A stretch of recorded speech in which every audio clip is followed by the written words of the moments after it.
नमस्कार दोस्तों, मैं राम प्रताप आप सभी का स्वागत करता हूं। आज हम इस क्लास में करने वाले हैं क्लास 9th का फर्स्ट चैप्टर की फर्स्ट एक्सरसाइज।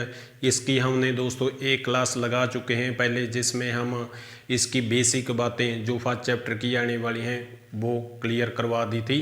तो आज हम करने वाले हैं एक्सरसाइज 1.1। तो चलते हैं फिर एक्सरसाइज की ओर। तो एक्सरसाइज से पूछा गया है दोस्तों, फर्स्ट सम में क्या पूछा गया है कि जीरो है जो वो रैशनल नंबर है या नहीं। तो सबसे पहले आपको पता होना चाहिए रैशनल नंबर किसको कहते हैं। रैशनल नंबर उसको कहेंगे जो पी अपॉन क्यू की फॉर्म में लिखा जाए, उसको क्या कहेंगे, रैशनल नंबर कहेंगे। तो ये पूछ रहा है कि जीरो है जो वो रैशनल नंबर है या नहीं, और उसको हम पी अपॉन क्यू की फॉर्म में लिख सकते हैं या नहीं, ये बताना है हमने। तो जीरो को हम पी अपॉन क्यू की फॉर्म में लिख सकते हैं, इसलिए इसका आंसर क्या होगा, जस होगा। इसको पी अपॉन क्यू में लिख सकते हैं। और इसकी जो एग्जाम्पल है, रीजन है, वो है 0/1। तो जीरो को हम 0/1 भी लिख सकते हैं, 0/2 भी लिख सकते हैं, 0/3 भी लिख सकते हैं।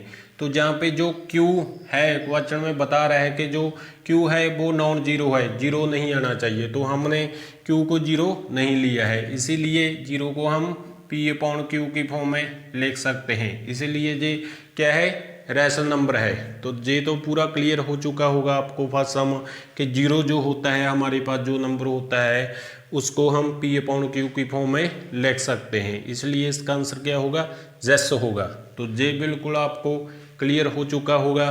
तो चलते हैं फिर सेकंड सम की ओर। सेकंड सम में क्या पूछा गया है दोस्तों कि इसमें बताना है 6 रैशनल नंबर बताने हैं जो 3 और 4 के बीच में आते हो। तो इसमें क्या बताना है, 6 रैशनल नंबर फाइंड करने हैं जो 3 और 4 के बीच में आते हो।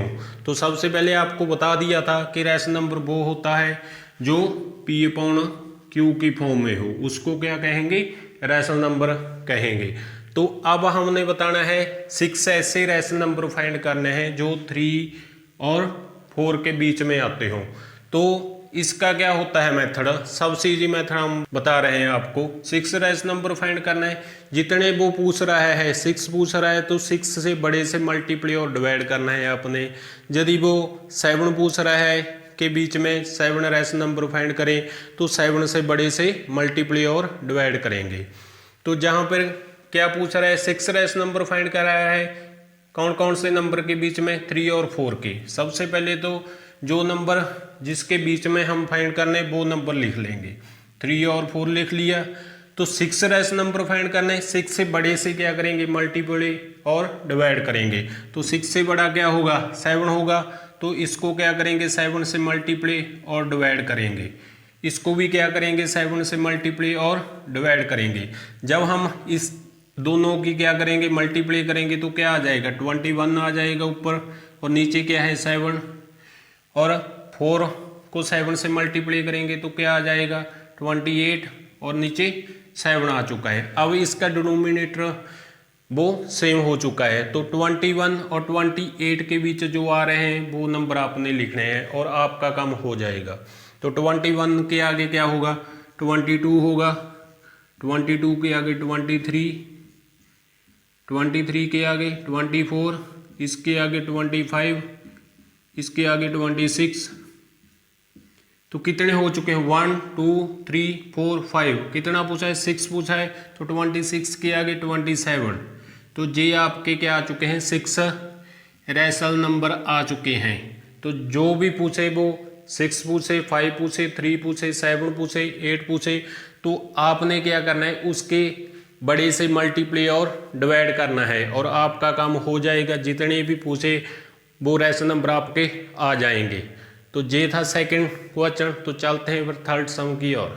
तो आपका अगला सम है, उसमें पूछा गया है दोस्तों 5 रैशनल नंबर फाइंड करने हैं। इसमें पिछले सम में हमने क्या किया था, 6 फाइंड किए थे, और इसमें क्या करने हैं, 5 रैशनल नंबर फाइंड करना है। वो किस किस के बीच में आने चाहिए, 3/5 और 4/5 के बीच में आने चाहिए। तो आपको बता दिया था जितने भी नंबर वो आपसे पूछे तो आपने क्या करना है, 5 पूछा है तो 5 से बड़े से मल्टीप्लाई और डिवाइड करेंगे। यदि वो 5 पूछ रहा है, 6 पूछ रहा है, 7 पूछ रहा है, जितने भी आपको पूछ ले वो रैशनल नंबर, तो आपने क्या करना है, जहाँ पे देखना है कितने पूछ रहा है उसके आगे से मल्टीप्लाई और डिवाइड करेंगे।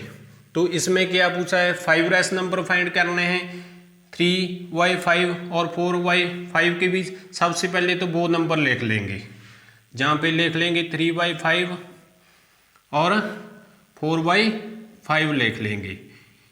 तो 5 पूछ रहा है, 5 से बड़ा क्या आ रहा है, 6 आ रहा है, 7 आ रहा है, 8 आ रहा है, कितने भी नंबर आ सकते हैं। तो 5 से बड़े से मल्टीप्लाई करना है। आप 6 से भी मल्टीप्लाई कर सकते हो, डिवाइड कर सकते हो, 7 से भी मल्टीप्लाई और डिवाइड कर सकते हो, 8 से भी मल्टीप्लाई और डिवाइड कर सकते हो। बस सिर्फ वो क्या होना चाहिए, 5 से बड़ा नंबर होना चाहिए। तो हम जहाँ पे क्या करेंगे, 5 के ऊपर 6 आ चुका है, तो 6 से क्या करेंगे, मल्टीप्लाई और डिवाइड कर लेंगे, और इस नंबर को भी 6 से मल्टीप्लाई और डिवाइड कर लेंगे। तो जब हम 3 को 6 से मल्टीप्लाई करेंगे तो 18 आ जाएगा, नीचे क्या आ जाएगा 30, और इसकी मल्टीप्लाई करेंगे तो 24 आ जाएगा, और 5 को 6 से करेंगे तो 30 आ जाएगा। तो इसका डिनोमिनेटर क्या आ चुका है, सेम आ चुका है। तो 18 और 24 के बीच जितने नंबर पूछ रहा है वो बता देना है आपने। तो 18 के आगे 19, 19 के बाद 20, 20 के बाद 21, 21 के बाद 22, 23, कितने हो चुके हैं, 1 2 3 4 5, कितना पूछा है, 5 भी पूछा था, और 5 रैशनल नंबर आपके आ चुके हैं। ये सम था आपका थर्ड सम, और चलते हैं फोर्थ सम की ओर। अगले सम में दोस्तों ट्रू फॉल्स पूछा है। हमको क्या दिया हुआ है, स्टेटमेंट दी हुई है, और हमने बताना है कि ये स्टेटमेंट ट्रू है या फॉल्स है। तो फर्स्ट स्टेटमेंट में क्या पूछ रहा है, every natural number, every natural number is a whole number. हमसे पूछ रहा है कि जो एवरी नेचुरल नंबर होता है ना, इसकी हमने फर्स्ट बेसिक क्लास ली थी, जिसमें हमने बताया था कि नेचुरल नंबर कौन से होते हैं, होल नंबर कौन से होते हैं, रैशनल किसको कहते हैं, इंटीजर किसको कहते हैं, ये सब कुछ हमने फर्स्ट क्लास में बता दिया था। फिर से हम एक बार रिपीट कर रहे हैं, एवरी नेचुरल नंबर पूछा है। जो नेचुरल नंबर होते हैं ना दोस्तों, नेचुरल नंबर जो होते हैं वो 1 से स्टार्ट होते हैं, 1 से स्टार्ट होते हैं। जो होल नंबर होता है, जो होल नंबर होते हैं ना, वो होते हैं 0 से स्टार्ट। ये तो क्लियर हो चुका होगा आपको अब। तो ये पूछ रहा है एवरी नेचुरल नंबर, जो ये नेचुरल नंबर है ना वो पूछ रहा है होल नंबर होते हैं। तो इसका आंसर क्या होगा, ट्रू होगा, बिल्कुल होंगे, क्योंकि दोस्तों नेचुरल नंबर 1 से स्टार्ट होते हैं और होल नंबर 0 से स्टार्ट होते हैं। तो ये पूछ रहा है जो एवरी नेचुरल नंबर है वो क्या है, होल नंबर है, क्योंकि एवरी नेचुरल नंबर इसमें आ रहे हैं, तो इसलिए हम इसको ट्रू कहेंगे। तो अगला क्या पूछ रहा है, एवरी इंटीजर, जहाँ पे क्या पूछ रहा है, जहाँ पे क्या हो रहा था, एवरी नेचुरल नंबर पूछ रहा था, और जहाँ पे एवरी इंटीजर, जो इंटीजर होते हैं दोस्तों, इंटीजर को भी आपको पता होना चाहिए। पहले तो इंटीजर उसको कहेंगे जिसमें पॉजिटिव और नेगेटिव सभी के सभी नंबर आते हो, उसमें क्या, उसको क्या कहेंगे, इंटीजर कहेंगे। जिसमें नेगेटिव और पॉजिटिव नंबर आते हो उसको क्या कहेंगे, इंटीजर कहेंगे। तो ये पूछ रहा है कि जो इंटीजर होता है, चाहे वो नेगेटिव इंटीजर हो चाहे वो पॉजिटिव इंटीजर हो, वो होल नंबर होते हैं। तो होल नंबर में सिर्फ क्या आते हैं, पॉजिटिव ही आते हैं। तो इंटीजर में नेगेटिव भी हो सकते हैं, इसलिए इसका आंसर क्या होगा, फॉल्स होगा, बिल्कुल जे गलत होगा, क्योंकि इंटीजर में नेगेटिव भी आते हैं और पॉजिटिव भी आते हैं, और होल नंबर में सिर्फ क्या आते हैं, पॉजिटिव नंबर ही आते हैं, इसलिए इसको हम क्या कहेंगे, फॉल्स कहेंगे। और जो थर्ड स्टेटमेंट पूछी गई है आपसे, वो पूछ रहा है एवरी रैशनल नंबर, और जहाँ पे क्या पूछ रहा है, रैशनल नंबर। रैशनल नंबर कौन से होते हैं, जो P/Q की फॉर्म में हो, जैसे कि 1/2, 3/2, -1/2 -3/2 कोई भी नंबर हो सकता है जो P/Q की फॉर्म में लिखा जा सके।